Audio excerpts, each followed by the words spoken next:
एक बार की बात है, एक गांव में एक गरीब किसान रहता था। वह अपनी बेटी के साथ एक छोटी सी झोपड़ी में रहता था। उसके पास खेती करने के लिए इतनी कम जमीन थी। उस फसल को बेचकर उसे थोड़े से रुपये मिलते थे। उन रुपयों से वो लोग ठीक से खाना भी नहीं खा पाते थे। एक दिन किसान अपनी बेटी से बोला, मैं राजा के पास जाता हूँ। राजा बड़े दयालु हैं, वो हमारी सहायता जरूर करेगा। वह राजा के पास अपनी सारी समस्या को लेकर गया। राजा बहुत ही दयालु था।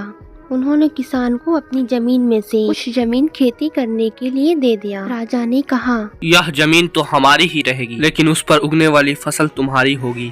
महाराज, आपने मुझ गरीब की सहायता करके मुझ पर बड़ा एहसान किया है। आपका बहुत बहुत धन्यवाद। एक दिन किसान को राजा के खेत में हल जोतते जोतते एक सोने की पोटली मिली। किसान घर जाकर अपनी बेटी से कहा, यह पोटली हमें राजा की खेत से मिली है, यह पोटली राजा को दे देना चाहिए। किसान की बेटी बोली, नहीं पिताजी, आप ऐसा मत कीजिए। आपको सिर्फ पोटली मिली है। यदि राजा ने आपसे सोने की मुसल भी मांगेंगे तो आप क्या करेंगे? आप इस पोटली को अपने ही पास रखिए। लेकिन किसान को यह बात ठीक नहीं लगी। जो चीज हमें मिली नहीं, वह मांगने का राजा को कोई अधिकार नहीं है। किसान राजा के दरबार में पोटली लेकर पहुंचा। लेकिन दरबार में ठीक वैसा ही हुआ जैसा किसान की बेटी ने कहा था। राजा ने सोचा, सोने का मूसल किसान अपने पास रख लिया है।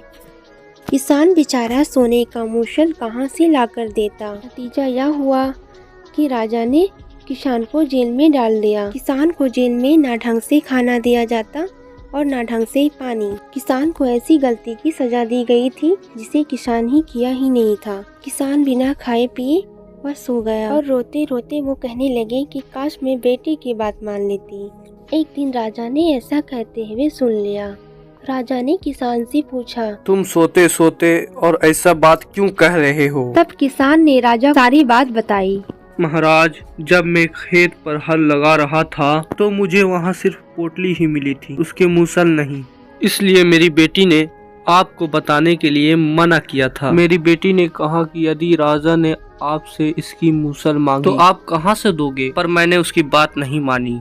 राजा को अपनी गलती का एहसास हुआ। राजा ने किसान को तुरंत छोड़ दिया।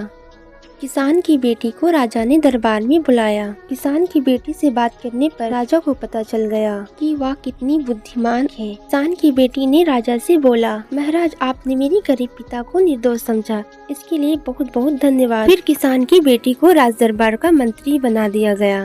उन्हें रहने के लिए घर और सुख सुविधाएं दी गई थी। फिर किसान और उसकी बेटी बहुत अच्छे से रहने लगी। अगर मेरी स्टोरी पसंद आई तो इसे लाइक करें और सब्सक्राइब करें। Thank you.